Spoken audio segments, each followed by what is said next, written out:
right, y'all, what's up? It is Brian and Fearless back for another Tuesday edition of the Trial and Error podcast. Um, so today, we wanted to kind of talk about when you get, because I was just mentioning the Fearless offline here. I got so many different things going on right now. It's actually kind of a really busy season for me. Um, and right now, this is kind of an apropos topic is the cost of chasing too many ideas. And so that's what we have on today's episode. Um, I'm using a different mic array, Fearless. Can you hear me? Oh yeah, okay, just fine, sir. All right, cool. So, um, and really the description kind of says it all. Kind of we're tackling the idea of being multi-passionate, and falling into the lure of or the trap of having too many ideas. Um, Mhm. like right now, what I got going tonight, I have my nerd live stream, which I did the outline for that. I'm going to be building out a Patreon community for that. I have a presentation tomorrow morning that I forgot about until I was reminded this morning that I have to get ready for. Next Monday, I'm going to be doing a presentation about using AI for your business and marketing. Um, and then I also need to schedule some time to shoot some commercials for my other business venture. And that needs to all be this week. Plus, I got a doctor's appointment and a dentist appointment I got to work around coming Look at up. you, man. And so I'm really in the season of, and here's the thing, all of these things have legs. And to be quite honest with you, this is the pared down, narrow version of what I'm working on. Because right now, my priorities are the Tuesday live stream that I do at night, and then finishing out because I eventually finished all the videos for my school community, and so now I need to start creating stuff for that. And so those are my huge priorities, plus the other activities I got going on, and I got to meet with the client right after this. So the focus is it's good for my ADHD brain, but not good for my ADHD brain, if that makes sense. It's enough to keep me engaged, but I'm on that really thin line of it where it's almost too much. And so that's why I wanted, that's why this is why we're doing today's topic. So we all have big ideas, but chasing too many has its price. So Fearless, have you ever been in that situation like where you got too many different ideas bubbling and you're trying to chase too many cars?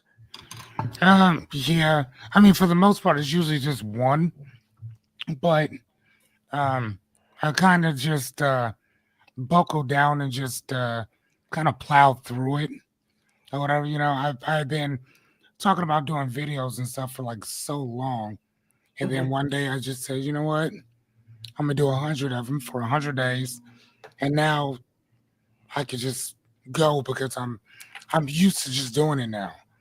But before that, man, I put that off for years. So and then, but even now, I'm doing the coaching thing with the dads or whatever. Um, I started. I'm getting. It's weird, dude. I'm getting more calls from mothers and from women than I am from guys. I figured Which, that would happen. which, you know, um, and then not only that though, but I also am kind of doing my book stuff too or whatever. So I haven't really done anything with that, but that kind of keeps that's kind of the thing that kind of keeps coming to the to the top, if you will, on things that I want to do. So yeah, no, I get it. Okay. And I mean, it's just one of those things because here's the thing: all of the ideas are solid, and that's one of the challenges. It makes it hard when everything could work. Mm, Everything could work, and you just got to figure out what you want to allocate your time to. And for me, the big challenge is the thing that I have to decide is this something that'll keep my attention? Because the last thing I want to do is build a community and ghost them out right. of boredom.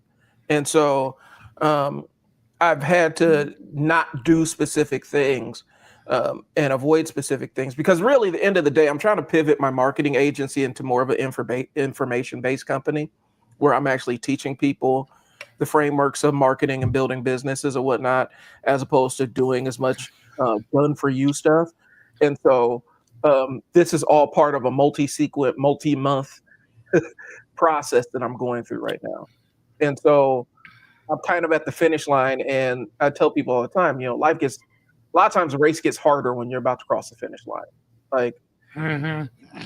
that's when it gets harder when the finish line is in sight. And so that's where I'm at. And it's going to be a big leap for me because I do want to pivot away from a lot of the done for you stuff just based because of, you know, just based on the marketing industry, really, and how high churn it is. I need something a little bit more that I can kind of set aside and actually sit down and talk to people and teach them stuff as opposed to me coming in and figuring out all your marketing stuff for you. And Hmm. then I hand it off to you. And then when it doesn't, when things don't go right, then you're coming back to me. Like I just rather teach you, give you the tools, and then let you go off. And so that's what I'm pivoting my business into. Yeah, a friend of mine, he owns a pretty established business here in Omaha. They are also, what else does he do? He also has something else going on too, but his degree and all that stuff is in marketing and stuff. So he was kind of talking to me about doing the same thing, and he's been kind of talking about the same exact thing that you're talking about right now, Hmm. which is more education based um, as opposed to doing what's the word I'm looking for, that done for you Yeah. type of thing or whatever. He's kind of like, no, like I'd rather teach you how to do this. Now if I could come in and help put some things together, but as long as you learn it, great. But if I Yeah. have to come in and I'm doing everything, then dude, then you don't need a marketing person. Like you need to hire Yep. somebody specifically for that job. Yeah. And I was kind of like, man, I was listening to him on that, and I was thinking, I was reminded by a lot of the conversations that you and I have on the trial and error, and even outside of this, with which is getting tired of that whole "done for you" type narrative. Where I mean, and again, I don't know if there's still people like that. I'm sure there are, Hmm. but I told him the same thing I told you. You know, your ideal client would be, somebody like myself that number one that has finances, obviously, and number two, I need your information. Give it to me so I can go do it myself. I Well, don't want you doing it for me. and that's the thing. I think, and I've seen because I consume so much marketing content. Like I'm a nerd about it, and so I get obsessive about what the trends in the industry are. And so one of the things that's happening right now is with everything shifting away from paid media. And what I mean by paid media, and this is kind of off topic, but it's kind of apropos to what we're talking about. Um, when I say paid media, I'm talking about like paid ads, um, where you hire somebody to build ads for you, Mhm. or it's called interruption based marketing because it interrupts what you're doing. Um, the trend is away from it. Like we're conditioned to skip commercials. Like Yeah, for nowadays, sure. you don't have to watch a commercial unless you really, really want to. Um, you know, and it's such a foreign concept to my kids that if we're watching something on regular broadcast over the air TV, when a commercial comes on, they're like, well, fast forward past this. Well, I can't because this is what's happening right now. I can't fast forward. And they can't wrap their minds around this. Like, y'all used to have to live like this. Yes. You have to actually used to watch the commercials. This sucks. I know. But what's happening is we're trending away from that on social media platforms where you can just skip ads and stuff like that. And so if your ad comes across somebody's feed, they're not even if it solves a need, if it doesn't look like something that's native to the platform and native to their viewing experience, it pisses them off more than Mhm. anything else. And I think people are trending away from that interruption based marketing to something that's a little bit more organic, that you pop up on their screen and solve a problem for them right away. Oh, okay, I'm gonna go mess with this person. I'm gonna go put some money in their pocket. And so I think we're moving more away from that. And that means that for a business owner or somebody that's looking to get into business, what that means is there's a tremendous advantage with organic content, which means stuff that you create that you're not necessarily putting money behind yet, but it builds a natural audience because you're actually solving their problems. You're speaking directly to them. That's the new marketing trend. And from a business owner standpoint, what that means is you need to actually integrate. Your business needs to be part of who you are. It needs to be an extension of your personality, as opposed to hiring an outside person to craft a persona for your business. It needs to be kind of integrated into who you are. And so by that, when you're advertising your business, all you're doing is showing up as you and asking people and saying, "Hey, I solved this problem. Come mess with me." Am I making sense so far, Fearless? Yeah. And so a lot of marketers, the ones that are that have been in the game for a long time, are starting to see what this trend line is.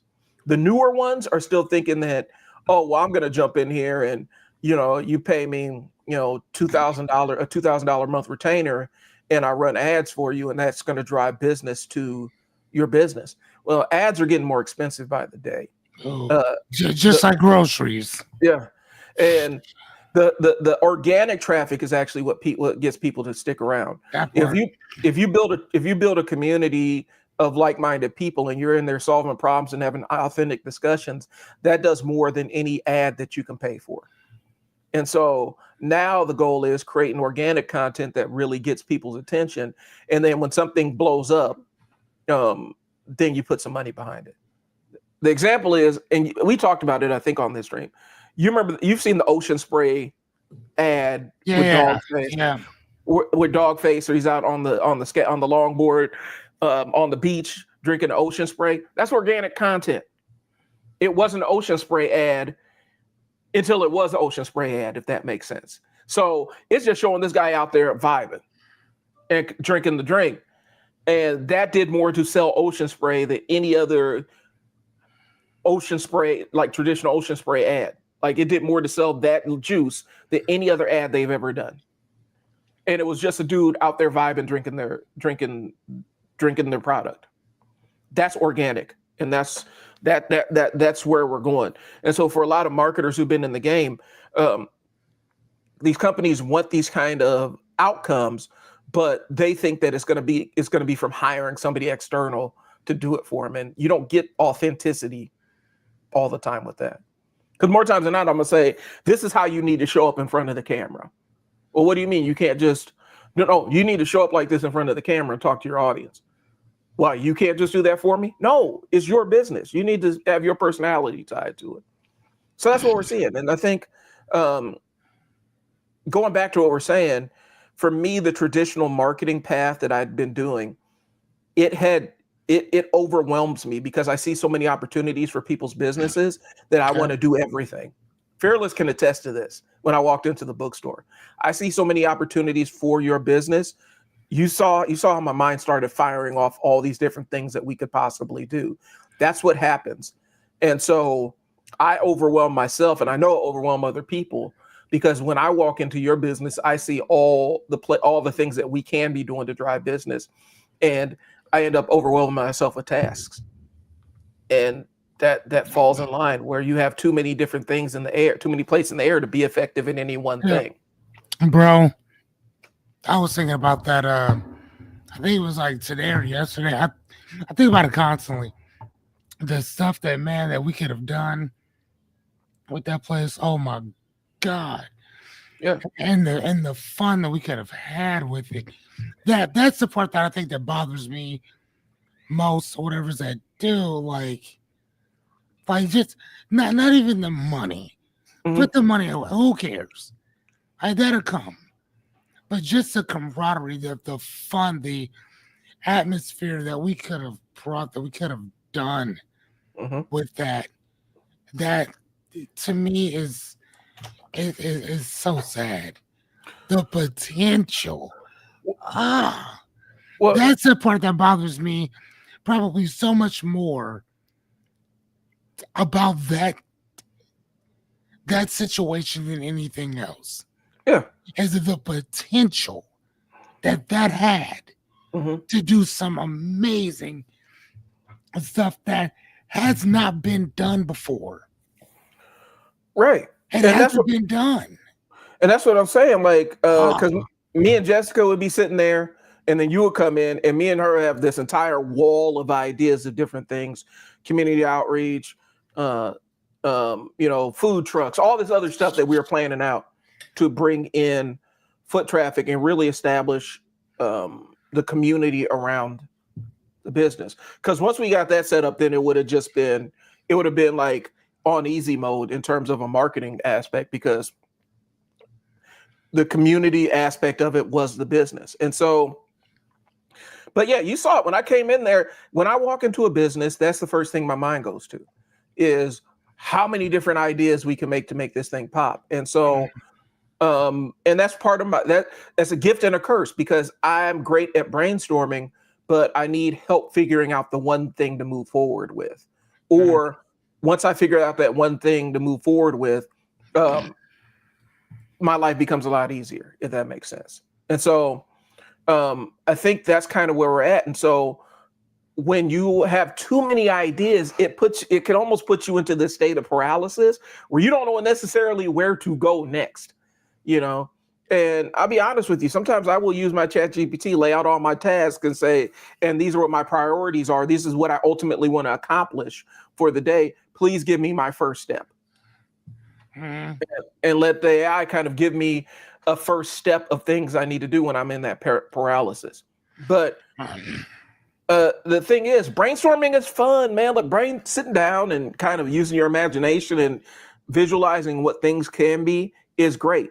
And that's why, it's really, you can fall into a rabbit hole of having too many ideas. It's a dopamine hit, it's a creativity high, um, and it gives you the illusion of progress when you're constantly starting new things. so here, I'll give you man. So there's a couple different ways to go about this. So in the Bible, you Mm-hmm. have Matthew 26 something or whatever, but there it's the hold on one sec. Let me write this out. So you have the parable of talents, Mm-hmm. right? Where there's three different type of people. God gives 3 to 1, 2 to 1, and then 1 to 1. And the person that he gave 3 to goes out and maximizes it, and turns that 3 into 12 and does all kind of stuff with it. The person that has two things get out there and make those two things happen. Right? It's like, God, you didn't give me much, but I'm gonna make this work. Then the person who had one sat and hid it. So yeah, I didn't want nobody doing nothing with this. I saved it for you. God gets pissed, gives that one to the second or the third person, whatever, right? And Mm-hmm. the moral of the story is that if I just give it to one person, what happens if that one person don't do nothing with it? So Yeah. you want to give it to multiple people because if I give it to multiple people, somebody's going to do something with it. So, and again, that's the parable of having different talents, and that's also the curse of having certain talents as well. So, the one person that I think about when I think about a person who has multiple talents is Donald Glover, aka Childish Gambino, Mm-hmm. right? When I'm stuck on something, as a life coach, as a dad, I go to stories for some. That's why I read so much. I'm always looking for a different perspective. So, do you know how Donald Glover got the name Childish Gambino? I think I've heard it, but the audience probably needs to hear it. So he was looking up name generators Mm-hmm. for just a funny name or rap name, and he put it in there, and that's what it came out. Childish Gambino. So he allowed Google to create his rap name. So he wasn't going to sit there dealing with, man, what do I want to call myself? No, I'm going to give it to this, flip of the coin, sounds cool. That's what I'm going with, right? Right. Now, did he start off rapping. No. Then he started saying, I need a record deal. No. You know what he did? He used what was already in him, one of those talents, because he had many, as Mhm. a writer. So he started writing and he started doing stand up, right? Right. He's also a comedian as well. So it starts off as a writer, comedian, and then he starts working on all these different shows, right? He's Mhm. work he's working, doing all this stuff, paying his dues while still doing stand up, while still rapping, and all the other stuff that he's doing. So, but my point is this: even if you have all these talents, sometimes you got to do the one thing that's gonna Yep. get you known. That's all it is, right? And the more that I thought about what I do in general, I'm like, what is the one thing that most people know about me? That if you had never met me before, but you just heard about me, what's the one thing that you know about me? Besides, I got a weird ass name, is that I can read a book a day. Yep. Like most people who've never met me, who's heard about me, can tell you, oh, that's a guy who reads a lot. Oh, that's a guy that reads a book a day. I would have kids in my son's karate class come up and ask me, is it true that you can read a book a day? Like, yeah. Like that's a superpower. You know what I'm saying? To sit Yeah. down and take a whole entire book. I mean, like this, right? And knock this out in a day. Now, I don't have as much time as I used to. So, like with this one right here, what is today's date? Today is what? The 19th. 19th. I started this one on the 17th. So 2 days ago, I'll be done with it in a few hours. Right. So it took me 2 days to read this one, right? And again, because now if I had one day to just sit and knock it out, boy, this would be nothing. Right. I mean Mhm. now it's now a 1,200 page book, which I've done before. Those ones take a little bit longer. Yeah. Those would take about 3 days. But again, that's nothing, right? Right. So as that's the one thing that I always go back to. I always fall back to my reading. And when I think about service, right? Because I really want to make sure people get this. When I think about serving, they're serving you and then they're serving myself.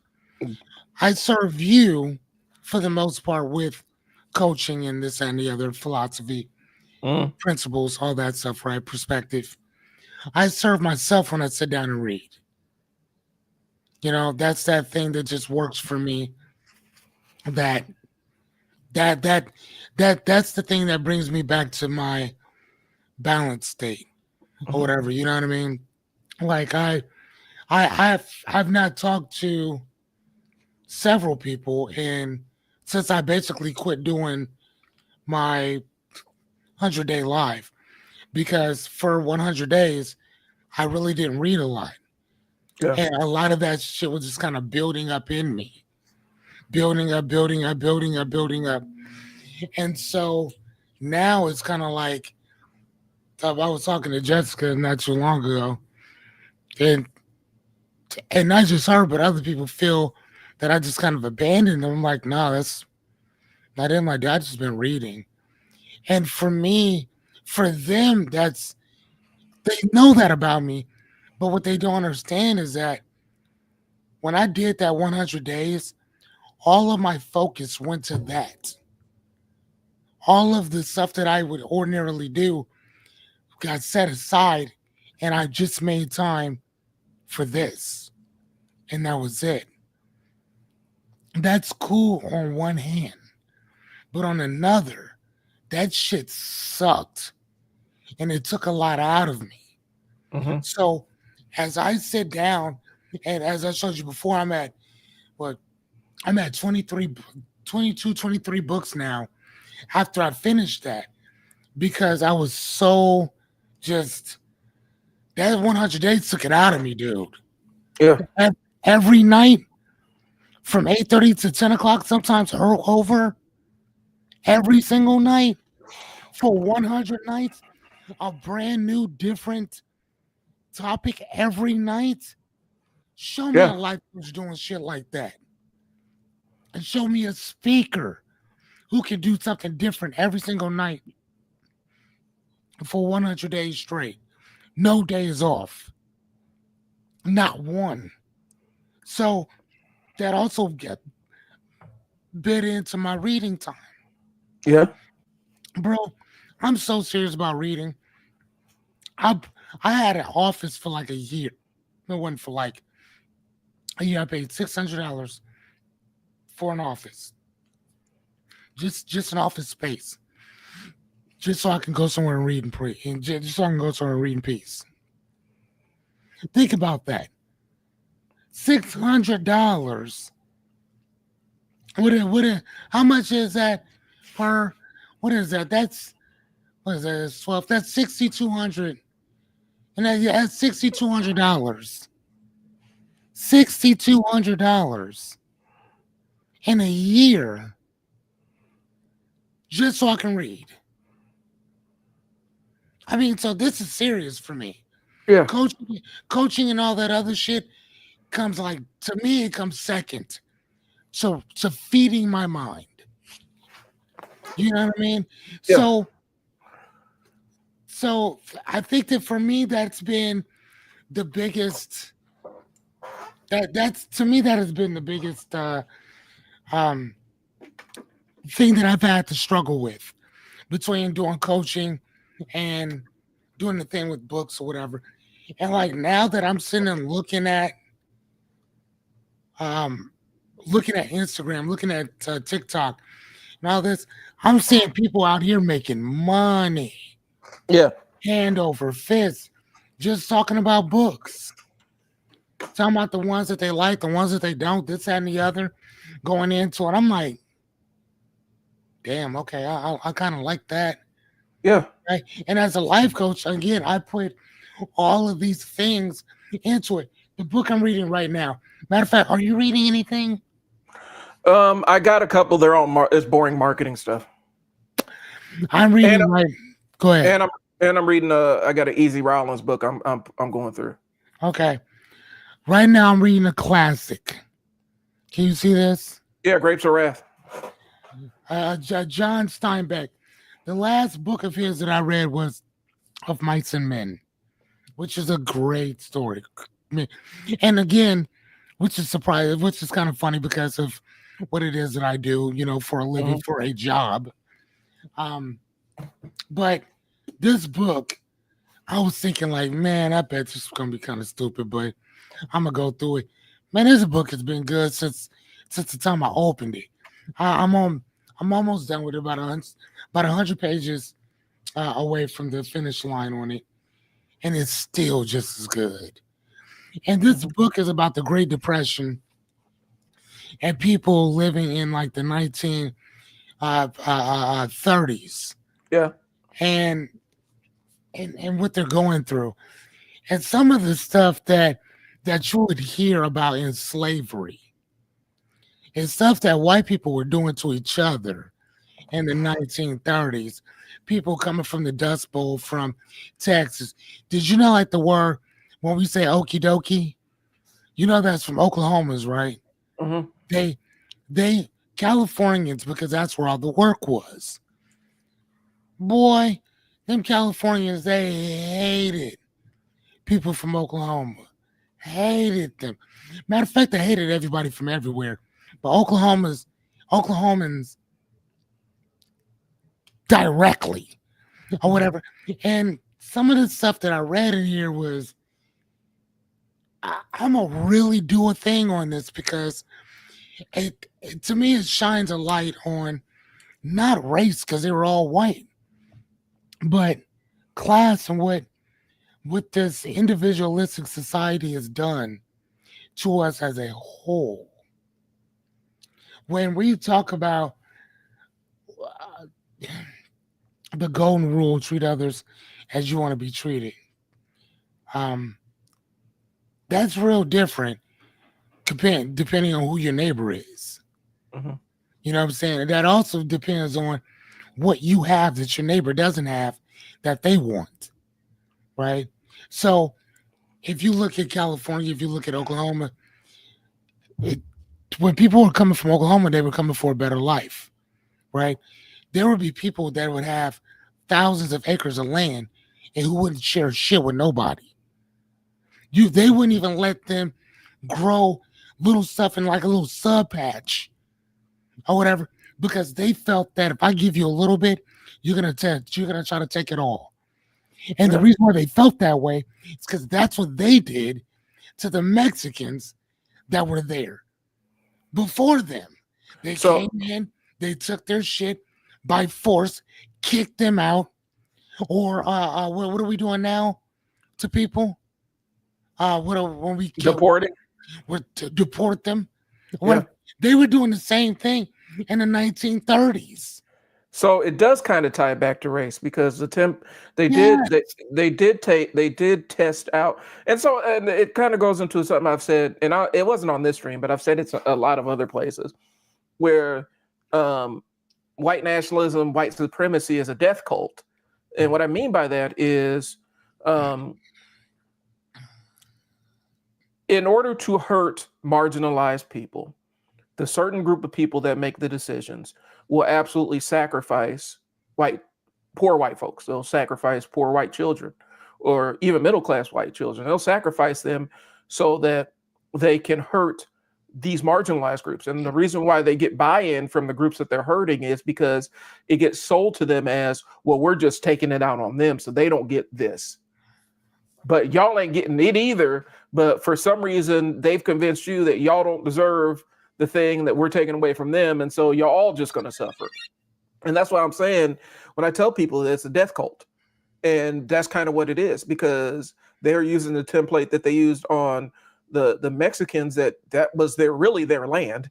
Um, to deport them, they use that on, and they're using it on poor white folks. Like it's crazy, but that's why I say, it's a death cult. and then not only that though, but it's even to the fact where it is right now, where like you don't know who owns what anymore. Mhm. Like nowadays, it's like, well, the bank said that you got to go. Okay, well, who owns the bank? Well, this company owns the bank. Oh, who owns that company? This company owns that company. Okay, who owns that company? By the time you figure out who actually owns what or whatever, you done lifted up the hood, and there's all these intertwinings of this and the other. And the reason why is because early on in this book, it was talking about a person who I don't know if it's gonna go into. So I don't know if I actually went in and wrote it up. I don't think I did a note on it. But they were talking about going in and unaliving. Uh, they were talking about hey going in. Oh yeah, here it is. He was talking about basically going in and unaliving the people that's trying to take this man's land. And Mhm. he said, "Well, who is it?" He said, "I know it's not you doing it because they would send a representative. Hey, you need to leave or whatever. We got orders to bulldoze your house." Who said such and such bank did? Who owns that bank? This company does. Who owns that company? I don't know. And so what they did was they started hiding behind these corporations and this and the other because at that point you ain't got to give your name. Right, So if I don't have to give you my name, then you have no idea who owns what or any of that stuff, right? Because then right, and at that point I get to keep my head and you don't get to come whack me because you have no idea I'm the one who actually owns any of that. You see what I'm saying? hmm, So, and that's kind of what they were talking about in here. And he said that Um, well, the guy that's coming around talking to us is nice as pie. Well, you get to get off. It ain't my fault. Well, it says, well, whose fault is it?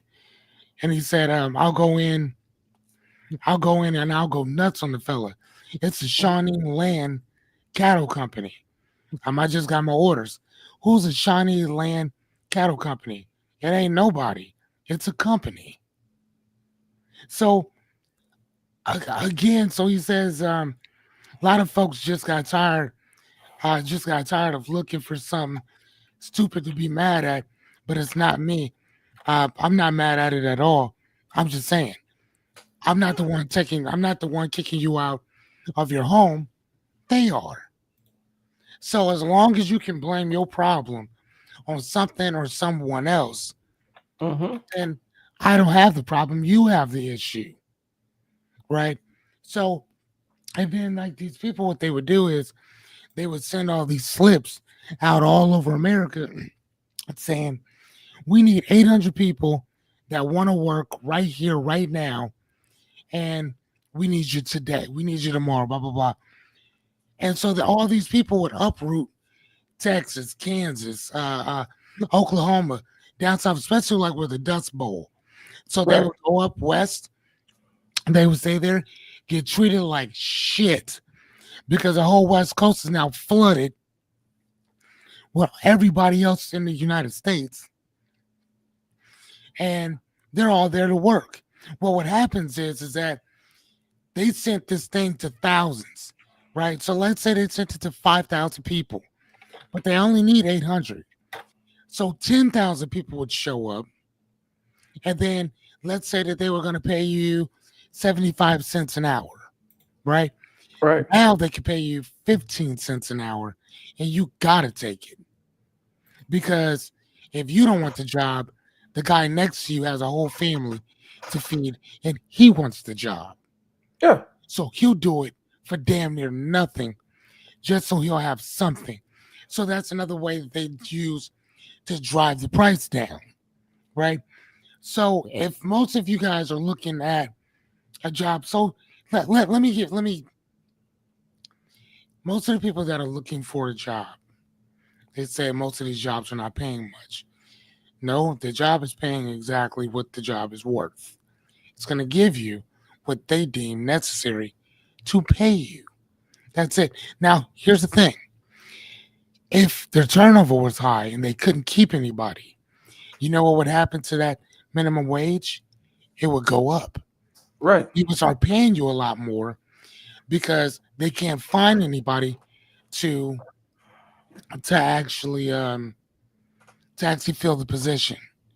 But the more people that you have, the more applicants you have, the more picky and choosy you can be.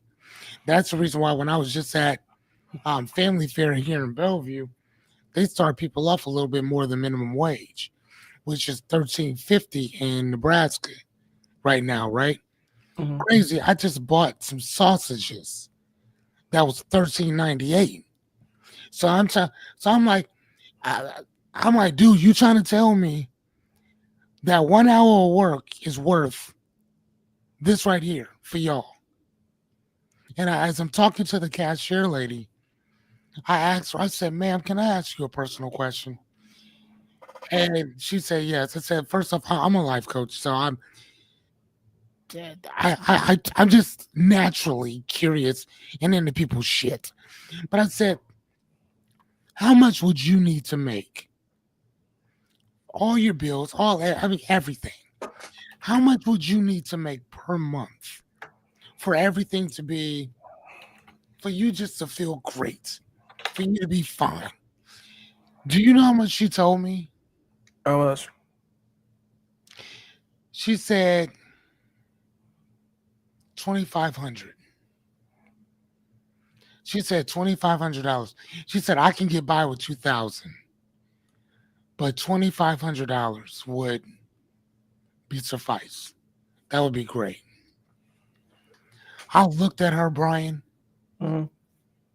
and I asked. I said, "So you can't find a job that will pay you $2,500?" She said, "No, I looked." And that automatically takes me back to a book that I read years ago, which is Think and Grow Rich by Napoleon Hill, who was a fucking crook himself. But I'm gonna tell you what he said. He said, if the job that you want does not exist, create it. Create it. And I know that I'm making it seem real simple, but let me give it to you like this. There's not a lot of jobs that are gonna pay you a crap ton of money. There's not. Mm-hmm. But there's a whole lot of work that needs to be done. And there's not many jobs to do it. You understand what I'm saying? Yeah. There's a lot of work that needs to be done, but there's not a lot of jobs to do it. So that was kind of one of the things that, as I'm talking to this lady, I'm just kind of realizing, like, God damn, $2,500, like that's it. You know what I'm saying? Damn. Well, Okay. okay. Well, and so when I first started out on my market, my business journey, I was going to buy a franchise, and before I bought the franchise, I worked in it as a marketing person for that franchise, and I agreed to like take just a really small hourly amount, like just to say that I had skin in the game or whatnot. I didn't really need the money. I just, you know what I'm saying? And there was some legal stuff to make sure that I was getting paid as a contractor and blah, blah, blah. And so we went through the whole thing, and I did it for about 6 months, and I was able to increase, in that 6 months, I was able to increase um, their client traffic at the time and their revenue. And so I'm like, okay, I go back in and I'm like, and so I'm be honest with you, the amount I took, I hadn't gotten paid that much for anything. I hadn't got paid that little for anything since I had been in high school, like really. Right. And so I go back in and talk to the person I was going to be buying the shop for, and I was like, hey man, so I'm gonna be honest with you. Um, I know we sat down and talked about it, but I was like, I feel like I'm adding more value to what we're doing. And I'll be transparent with you. I haven't made this much since high school. And he's like, I have a hard time believing that. I'm like, no, I truly have not. And I basically told him, I was like, when I was, because I was just coming out of being like a director for a residential program.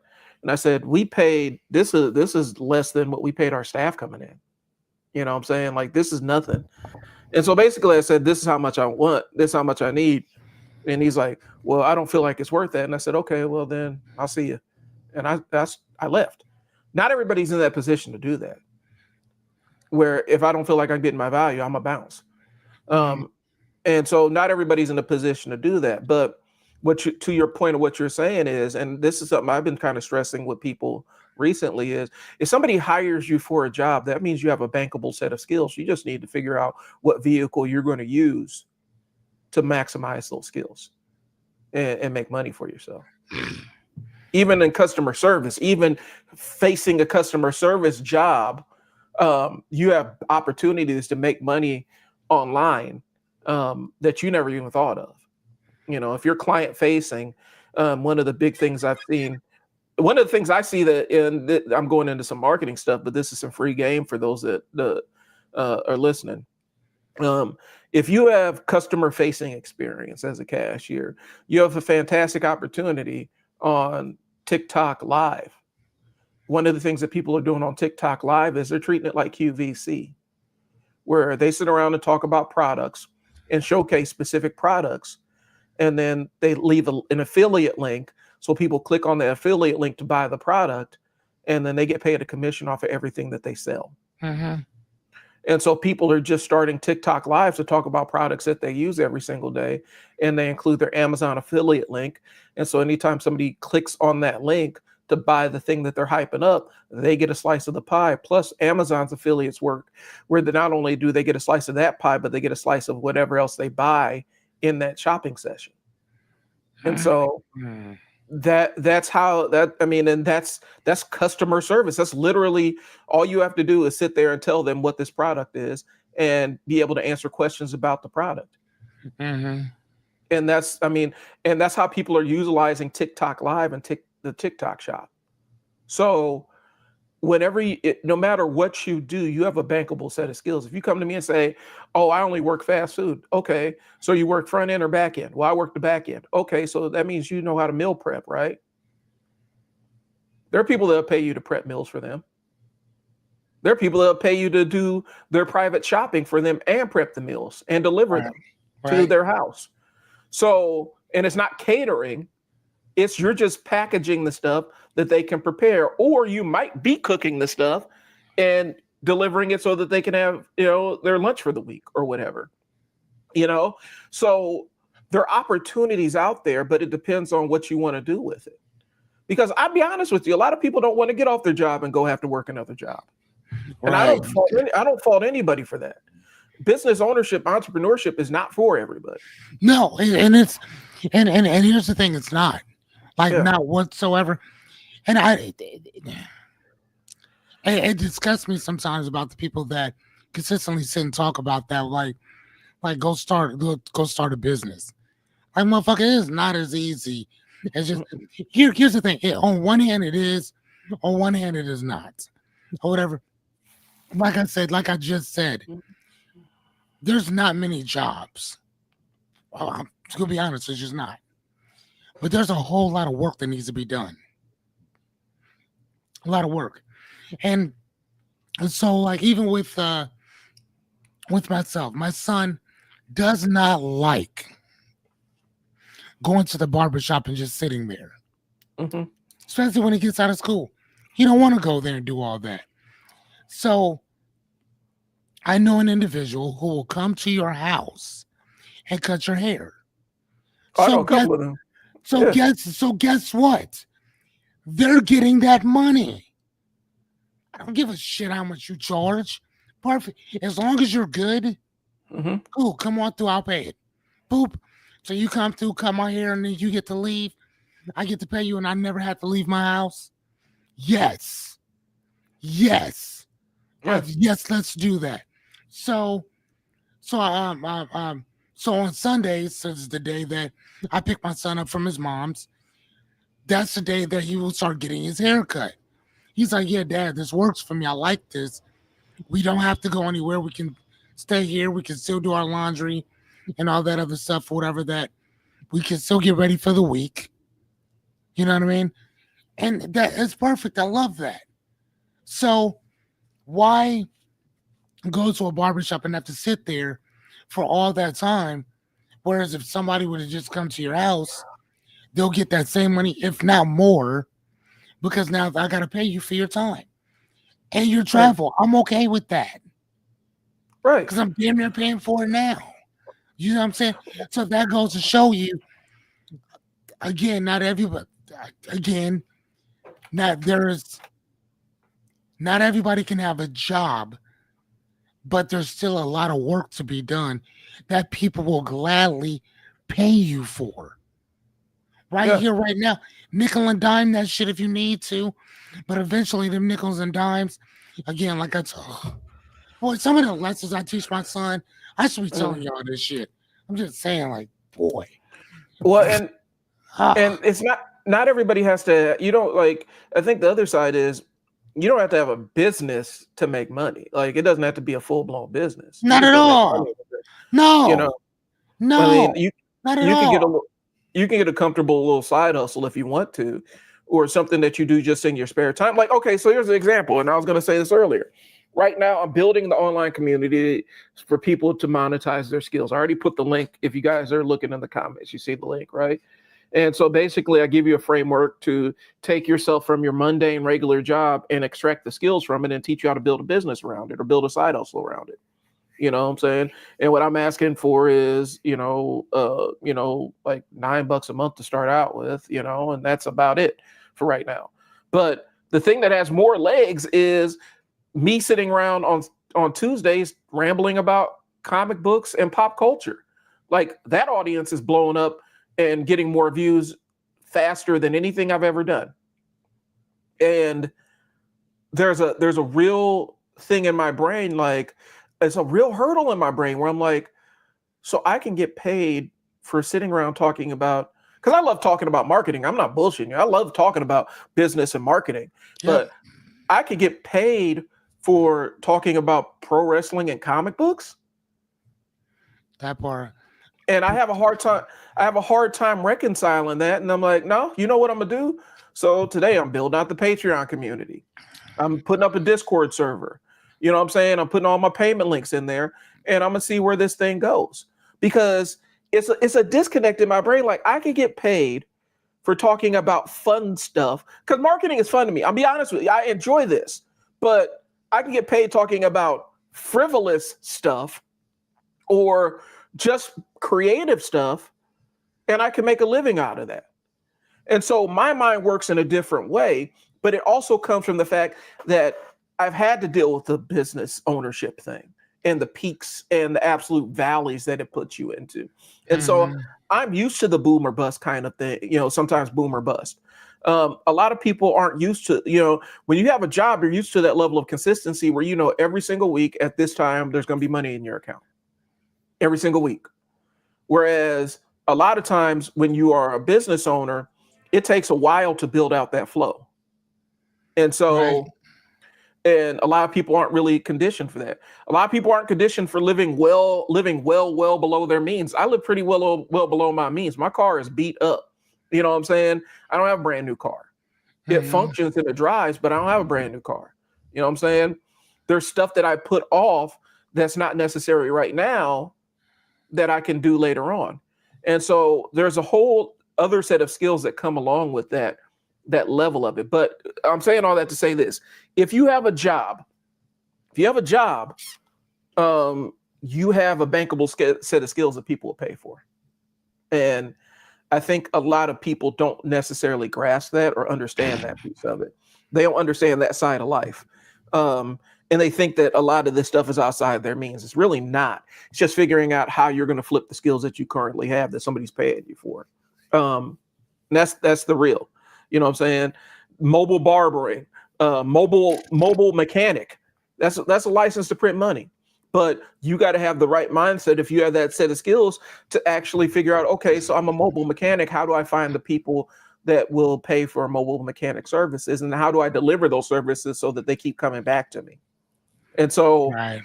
that's the level of thinking. But a lot of times when somebody's working a 9 to 5, they may not have the bandwidth to think about that because there's other things going on. You're mentally getting prepared for for the next day.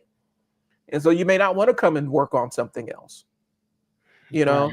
Okay. So I understand. What I'm saying is, I get both sides of that argument. I think a lot of times people, especially like in the household grind culture space, that unfortunately we do fall into. You know, what I'm saying the podcast kind of falls into it. Um, there's a lot of people that act like the shit is easy. You could just start a business and do X, Y, and Z. Well, there's a lot of other skills you got to learn that aren't related to running your business on a day to day to run a business. To run a business, correct? Yeah. So Yeah. I get Yeah. I I get what you're mean, saying with that. yeah, and that's kind of, but that's also the fun part I think about doing a lot of this too, man. Is that you again, man? It's trial and error, dude. You fuck it up, Yeah. you mess up, and hopefully you mess up a lot. Um, I was just talking to a friend of mine, and we were talking about she has a test coming up, and I'm telling her like, all right, well, what happens if you fail? Well, if I fail, I have to come back and do it again. Okay, is that the worst case scenario? Yeah. It's got to do it again. Yeah. Okay. So if you fail, then you're gonna know exactly where your gaps are. Hmm. You're gonna know where you messed up. You're gonna know where you need help, and you're going to understand the art of, man. God damn, I gotta write that down. Oh, art of. What is that called? That bowl thing that they have in Japan when they break a bowl, and like now they break it on purpose, and then they inlay it with that gold filling, and then they put the bowl back together, and I it's don't know. hard, and it's harder than it was. Um, before I'm gonna get that for you, but like I again, bro, that's what I love about reading, man. You know another thing too. Um, hold on one sec. I'm gonna Well, get you this thing right quick. Hold on. while you're pulling that up, so one of the things, and so this kind of feeds into what kind of goes back to the skill acquisition thing. Like when I say that, and it sounds like bullshit, like it sounds like trite bullshit, but here's what I'm gonna tell you. Y'all can literally accomplish anything that y'all want to do right now. Like the world is set up where you can accomplish, like last week we were sitting there talking about that app that I was playing around with. Like I had started developing that morning. Um, and I got a workable thing that night. And Fearless and I kind of played around with it or whatnot. But um, one of the things is that one of the challenges is you can literally use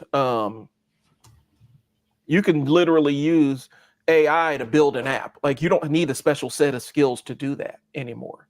Mm-hmm. Um, and so um, that's not a barrier anymore.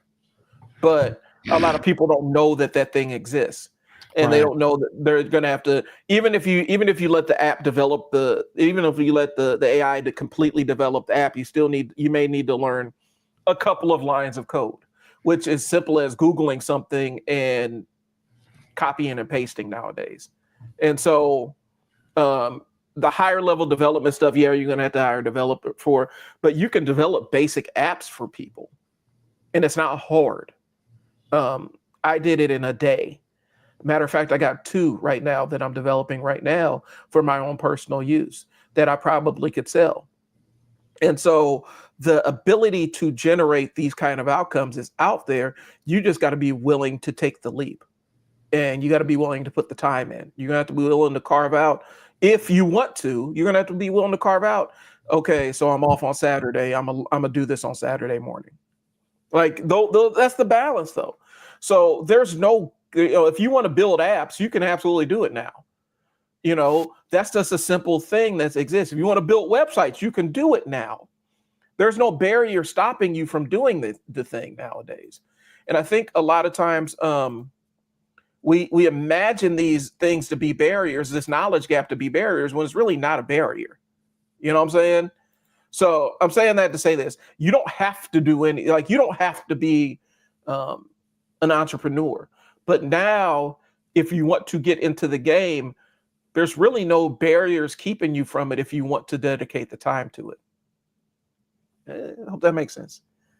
It's not for everybody, but if you want to go that route, you have a lane to do it. All right, Fearless, did you find it?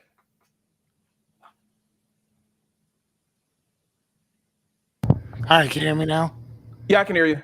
All right, cool. Sorry about that. Yeah, so it's called kintsugi. Okay. Um, and I'll show it to you right quick. Let me find this where we at. Okay, and basically what it is, it's two words that are joined together. Um, I'm sure that you've seen this. Can you see what I'm looking at? Yeah, I can see it. Okay, so this right here is what's called kintsugi. So they'll break a dish or a bowl or something, and then they'll put this gold inlay in. And what it basically does is they'll put that in there, and then for the most part, it's never going to break again in that same place. So it's gonna actually going to be harder than what it was before. And at first, this was just a early on, I guess. This was just a practice that had happened by accident, if you will. And then it was like a big vase or something like that, and a person broke it, put this Hmm. inlay, and sent it in. The person who received it loved this so much more that they actually broke something else, sent it back to them, and had them replace that too with the same inlay. And this is one of those things that it's more of a philosophical thing that, you know what I'm saying, when you think about it. So it's called kintsugi. Kin Okay. in Japanese, kin means gold, and tsugi means to join. So it's a gold joining. Um, so it's putting those two things. Um, it's putting those two things together. Hold Okay. on, give me one sec. Um, Um, and so yeah, so it's putting those two things together, which gives you that goal joining um, type of thing or whatever. So if you're looking at your life in general, and you're looking at it from the standpoint of, man, what if I fail? What if this happens? What if that happens? That only means that you have a bunch of broken pieces Yeah. that don't have the natural inlay or feeling or that don't have that kintsugi that holds everything together. I would call it gaps. Gotcha. That you have empty gaps in the knowledge that you know. Because think about it. If you knew how to do something, you would obviously do it. Right. So either A, you don't know how to do it, B, you lack the motivation or discipline to do it. And that's another thing. Hmm. And the third thing is you lack the consistency in staying forward with doing it. Right? That's Right. really all that stuff is. If you were to ask a person, what's the what's the fastest way to go make $1 million? The first question you would ask is probably, what are you into? Right? Right. And then based on that, you can tell them probably what to go do. Right? Now, if a person came to you and said, um, and sometimes we have to ask ourselves this, right? We have to ask ourselves, not necessarily what would you do, but what would you tell another person to do? You know what I'm saying? So it's not a thing of, yeah, I run a marketing agency and this is what I would do. This is what I do, blah, blah, blah. And that same person would say, okay, cool. How do I make $1 million doing that? How do I make $25,000 this month by doing that? Innately, your first mind will be able to tell you exactly what to do and Right. probably even how to do it. But then what happens is that other part of you starts second guessing that first part. Right. It's easy for us to tell another person, this is what you do. Do this, do that, do that, do that, and the money should start pouring in. But you're not going to do that because you don't believe, because you have empty spaces. You Hmm. don't have the right konzugi to actually push that shit forward. You see what I'm saying? So, Right. so, and again, sometimes a lot of it is with the right reframing, with the right perspective. You can lather that shit and push that stuff out. That's all it is. Yeah, Well, it that's it.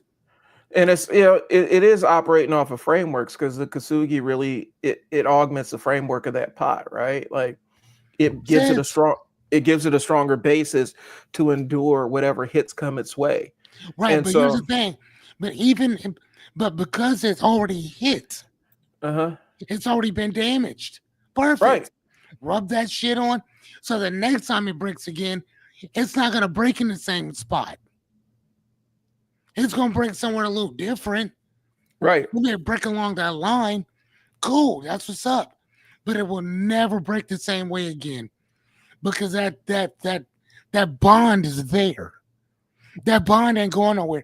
And the great thing about it is that it's gold. So you can see where it's been cracked at before. You see what I'm saying? You can Right. see when I was sleeping in my fucking car, that part's good. That part's broken. That part's golden in me. Like you understand what I'm saying? Like I know what it feels like to have absolutely nothing. I know what it feels like to have to start all the way back over with shit. Right. I got the pictures to prove it. You know what I'm saying? I got the pictures to prove it. I mean, I got the discipline to prove it. right. And because you've been there, like it's and that's why we talk about the trial and error piece, right? Like the experience is everything. It's almost more valuable than the success that comes along with it. I mean, yeah. But again, it's that experience that fills in the gaps.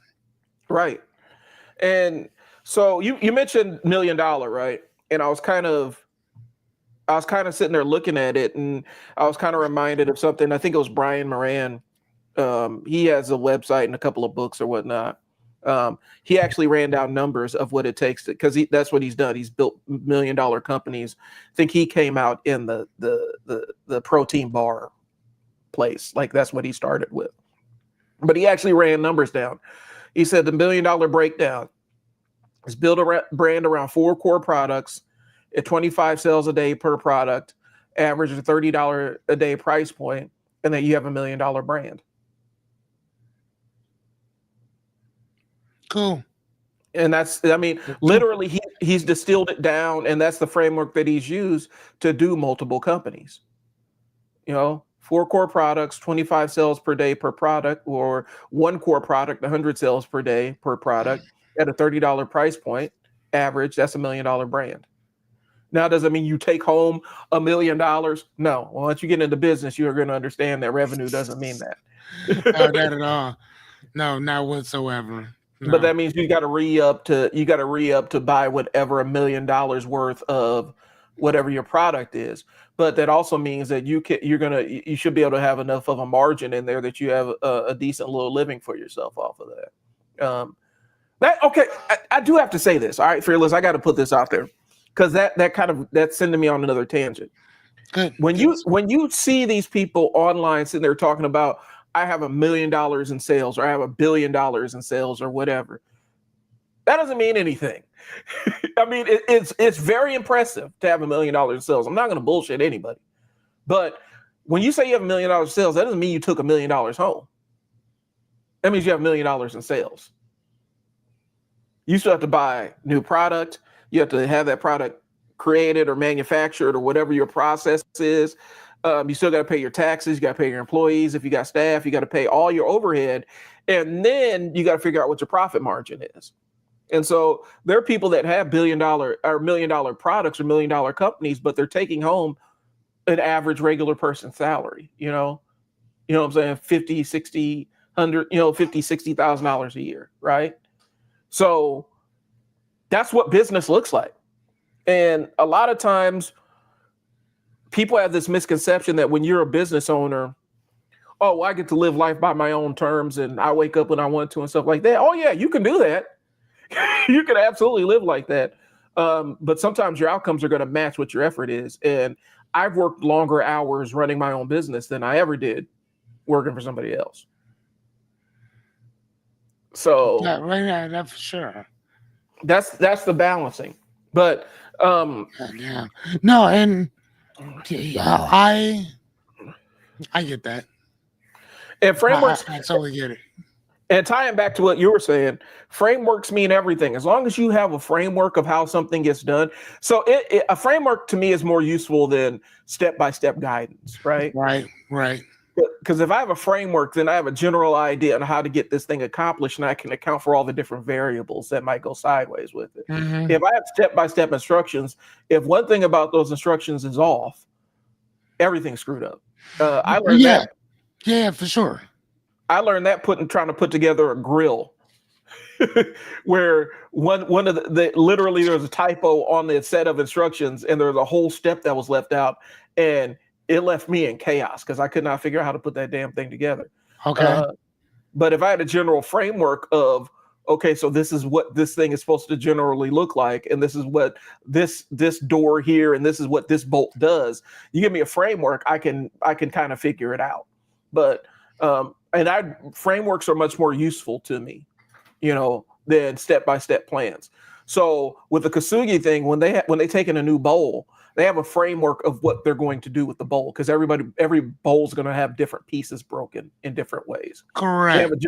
They're going to have a framework to generally get this thing accomplished. Yep.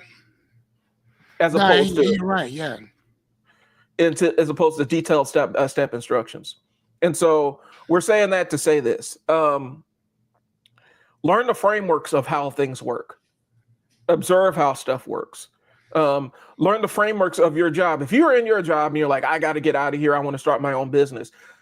Look at your current job and realize what they're paying you to actually do, what they're paying you to deliver.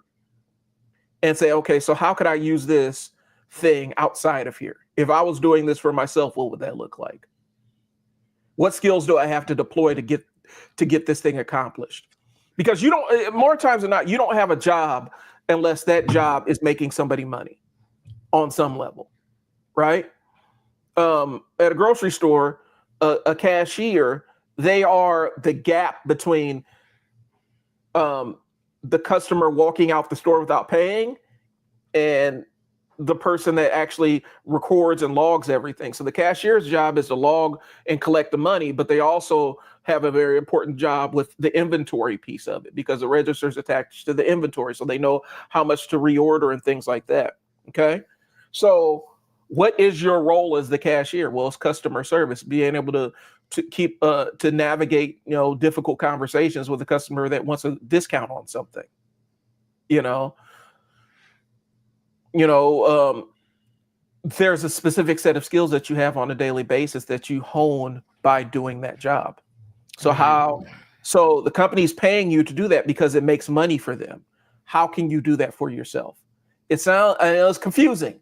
It sounds trite, but that's really the framework that you have to use when you're assessing your skills to determine, what you're going to do to make money for yourself. Now, um, that's where you can get into the too many ideas thing because there's a balance with that because then you have to figure out, okay, these are all the different skills I use. What skills do I want to use to monetize? Because if there's something in your job that you hate doing, the last thing you want to do is build a business for yourself around the thing that you despise doing. You know what I'm saying? And so you have to make that decision. To be honest with you, I think a lot of times we suffer, for entrepreneurs especially, we suffer from being in a season of too many opportunities as opposed to too few. I think we suffer. For me, it's harder when I have too many potential opportunities because when I have too many opportunities, everything can work. And so I'm like, well, hypothetically, if I do this, then this could happen and this could work out. But if I do this, hypothetically, this could work out. And so you really have to have that ability and knowledge itself to understand, hey, this is the thing I'm going to stick with. So Right. I'm kind of rambling here right now, but No, I get it though. I'm actually writing down what you're saying or whatever. I mean, no, because it makes a lot more. It makes a lot of sense. One of the things that I wrote up over here, based on what some of the stuff you were talking about, was that I wrote up. So there's I forgot the guy's name or whatever, but he said he said if you were to take a he said look at what everybody else is not doing or not many people are in, and then if you want to make money, do that because it's going to be a smaller target. right. That needs a lot more of your assistance and that need a lot more of your help, right? Right. So there's not going to be a lot. Well, let me rephrase that. I don't know if there's a lot of people who would pay for. I don't know if there's a lot of people that will pay for. Pay for what? Sorry, my brain just went blank. That's all right. I don't know if there's a lot of people that will actually pay for mobile haircuts. I don't know. I know that I'm willing to. Right. For my family, right? I can't say the same for everybody else. I can only say the same for myself. That is it. And because I can say the same for myself, you can bet your ass that there's probably a few other people who will pay for that too if they know about it. Right? So again, I think that is one of the biggest things is how many people would know about it. So it's not a thing that is it possible to do. Yeah, it's anything's possible. But how many people are actually going to push it that hey, this is what I do? And then but here's the thing though. When I talked to this young man, he said number one, I love driving.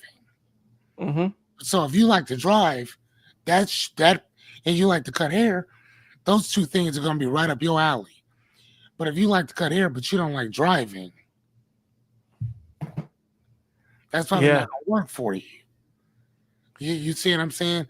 And then Yeah. again, if you look at North Omaha, for instance, right? I've been talking about this for the last what? I'm 47, so last 30 yeah, about 30 years. Have y'all thought Hmm. about going to Council Bluffs? Have y'all thought about getting out of this? Um, of course. Have you guys thought about getting out of this particular section of Omaha? Because there's like 5 or 6, and like one, like literally within not even a mile. There's 6 blocks of each other. There's like 6 different barbershops. There's one, two, three, four. There's 4 within a block. Hmm. Literally, there's Young Bloods, Sammy D, which I think has 2 of them over there, and then Big Jim's is right across the street from that. So that's 4 that I know of off top. So if Right. you have that many barbershops, one of y'all can't think about going somewhere else. One of y'all can't be like Uber that shit. Hey, call us and we'll just come cut you up or Right. whatever. We're gonna charge double because gas time, this and the other. But I will be there. I'll bring my own lighting. I'll bring my own this. Just give me this. All I need is space. Well, and it's a core concept of business, right? It's a lever that you can pull. And so if I can deliver a thing easier or faster, somebody's going to pay for it. They'll pay a premium for it. Somebody somewhere will. So if I can make this experience with less effort or happen a lot faster, people will pay for it.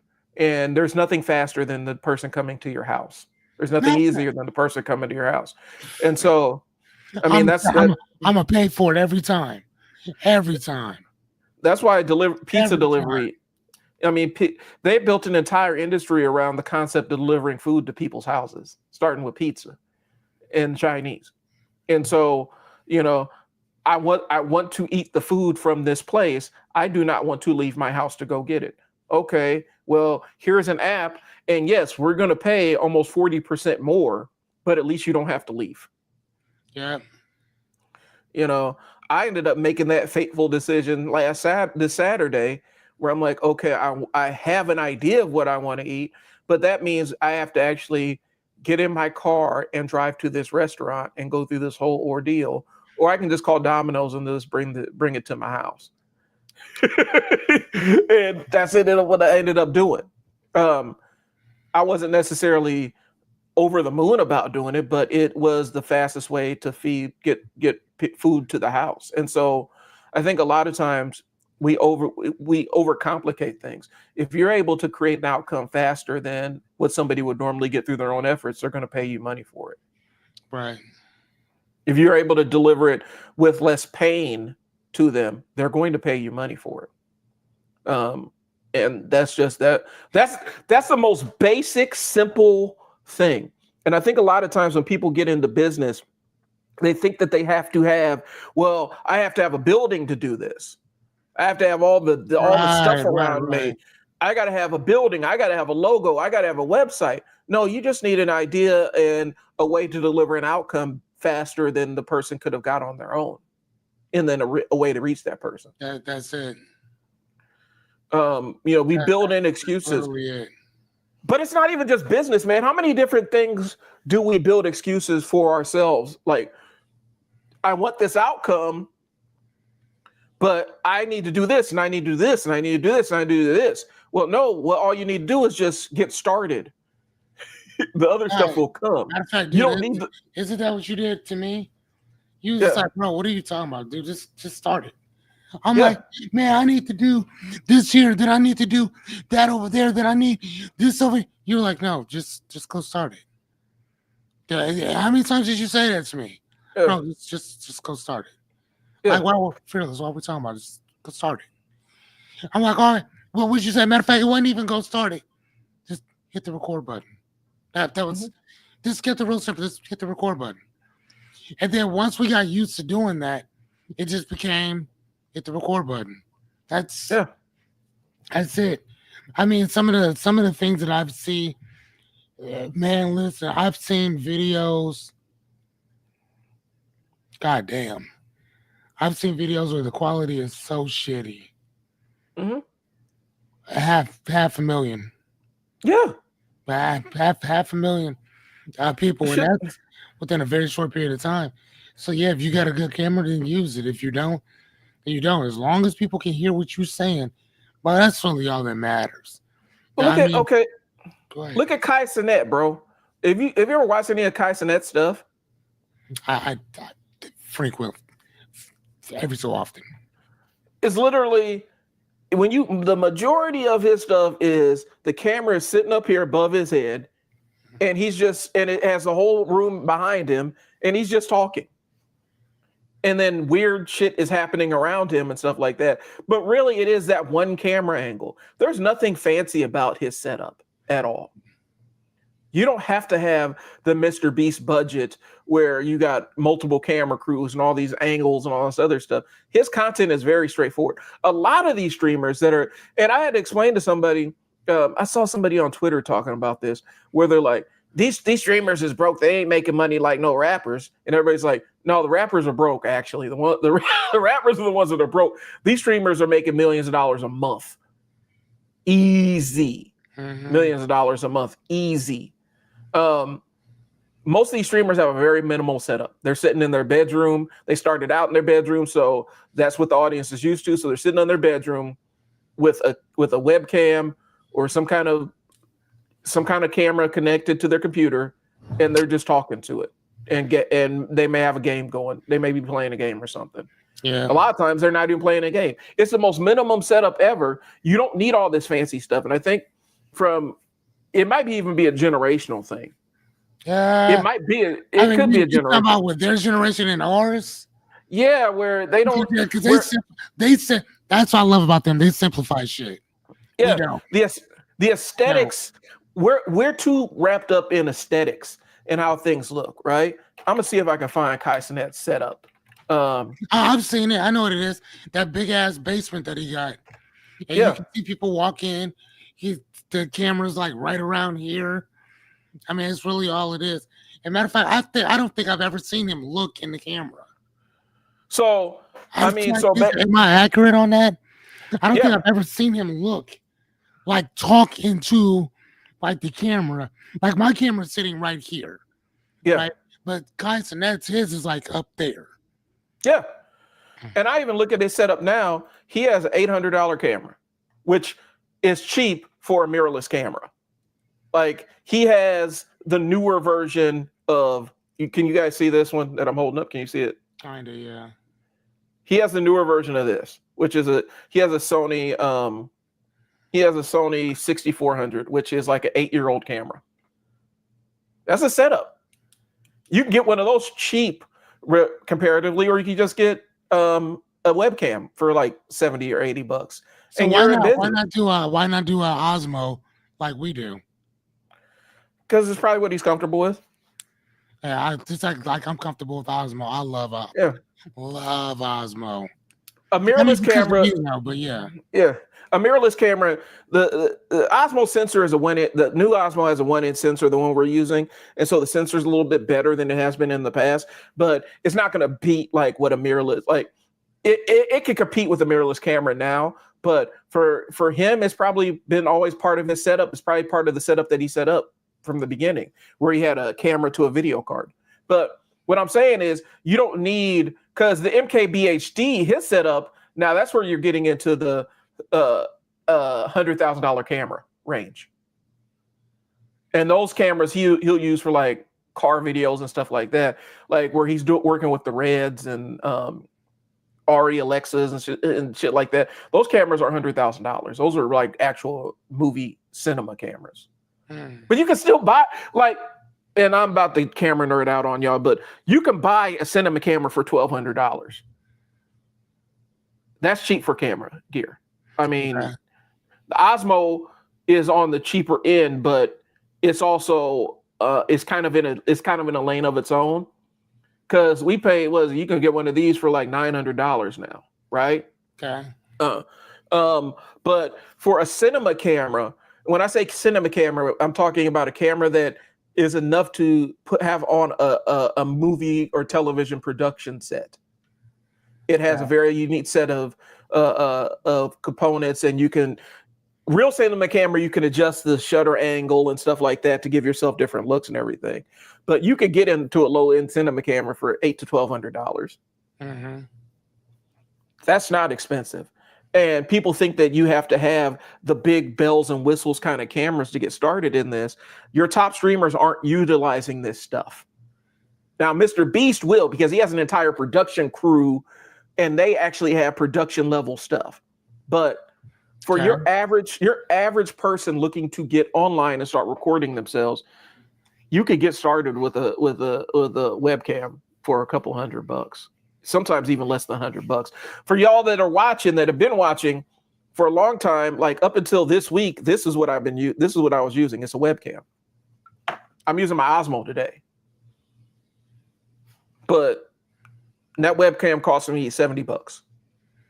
So hey, there's D from Chamber. Did you ever figure out what they're doing with that? I haven't yet. We could talk about it off stream. I haven't figured that out. I haven't figured that piece out yet. I got to spend. I've been so busy that I haven't been able to go and refocus on that, and sometimes changed and stuff. And so I got to spin the block on that and get some other stuff, because I actually have a lunch and learn coming up on Monday about use of that. Yeah, Where? it's going to be, the new big glass building on Bellevue University's campus, the Moeller building or whatever. That's where it's going to be, in the basement of that. It's going to be Monday at 11:30 to 1, and they're catering lunch in. Okay. And it's going to be me and the other Brian for 531 Labs, and we're going to talk about. We're going to give some basics about marketing, some basics about operations for business, and how you can use AI to help you out with that piece of it. Okay.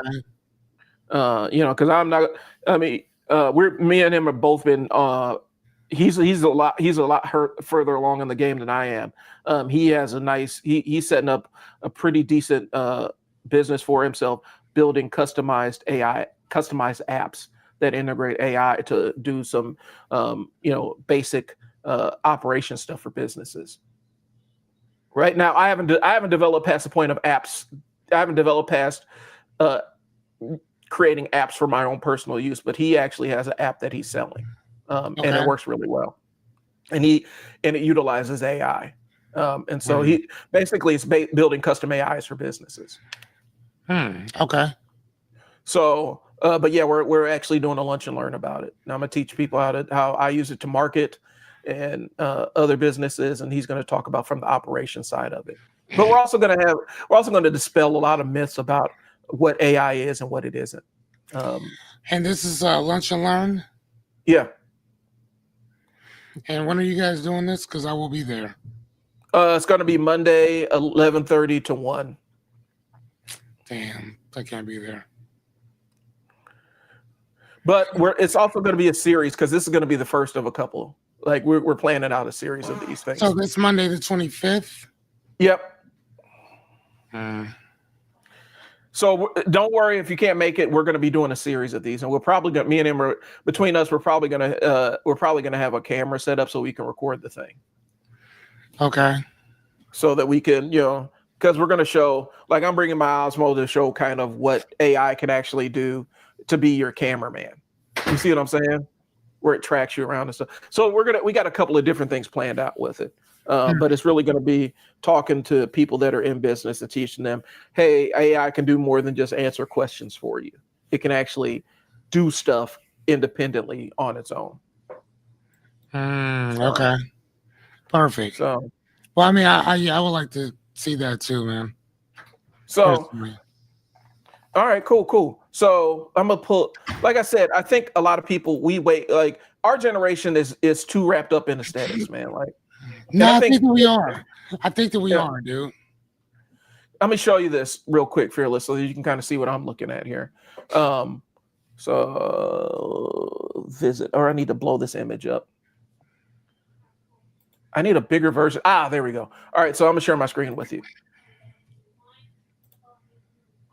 Share screen, and then I got to wrap it up so I can get ready for my next meeting because, like I said, I am too busy, which is not a bad thing. So that's Kai's setup. Okay, hold on one sec. Oh wow, see this show? Oh wow. Yeah. So what you see is he has a Blue Yeti, which are cheap. They're not expensive No, microphones. I got one. There, it looks like the game system is right there. He has his speakers right there. This thing, are you guys see it? Are you seeing my cursor right now, Fearless? Can you see my cursor? No. Okay. Well, the Hold thing on the on. left, See, hold on. All right, show me now. the thing on the left, right here. Yeah, I can see that. Yes. Okay, so that is a stream deck. So basically, it is a dashboard for your podcast. So you could program it to say, okay, drop the intro here, put this overlay here, dim this light, turn this light on. Like it basically is a command center for your podcast. It's like a 129. You know what I'm saying? I think isn't that a mixer? It's kind of like a mixer, except it's for your podcast. So it's like a video mixer, if you will. You could change camera angles with it if you got multiple camera setup and stuff like that. But so this is the camera up here is what I'm talking about. It's a Sony A6400. This thing is probably about 8 years old. I'm not saying that his camera's 8 years old, but it's been out for 8 years. So it's not a brand new camera. You can get a lot of these used. 2 monitor setup. He has this Elgato light up here, and that's it. And he's facing a window, so he's getting some natural light in the house. Right. This is the setup.